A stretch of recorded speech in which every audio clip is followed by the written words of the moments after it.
हे आता भाजपचे आणि हे भाजपच्या पिलावळी ज्या आहे ना दोन चार, त्या अशाच बोंबा मारत महाराष्ट्रात फिरणार आहे.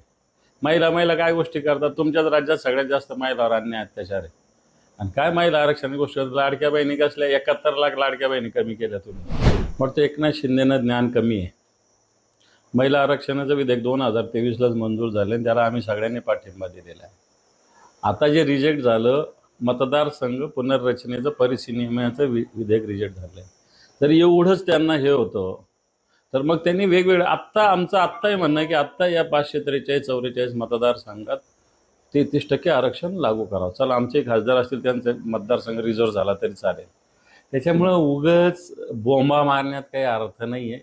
हे आता भाजपचे आणि हे भाजपच्या पिलावळी ज्या आहे ना दोन चार, त्या अशाच बोंबा मारत महाराष्ट्रात फिरणार आहे.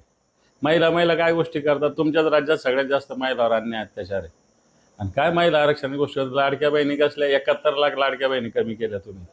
आणि त्याच्यामुळे एकनाथ शिंदे असतील किंवा त्यांची पिलावळ असेल किंवा ही भाजपची जी पिलावळ असेल, म्हणतं यांनी उगाच बॉम्बा मारण्याचं सोडून द्यावं. यावरून बावनकुळे असं म्हणतो की काँग्रेसने महिला आरक्षणाच्या विरोधात खून केलाय, विधेयकाचा खून केलाय. खऱ्या अर्थानं भारतीय जनता पार्टी महिला विरोधी आहे. कारण 33% आरक्षण 2023ला विधेयक मंजूर झालेलं असताना त्याच वेळेस सगळे पक्ष म्हटले होते की ताबडतोब याचे लागू करा.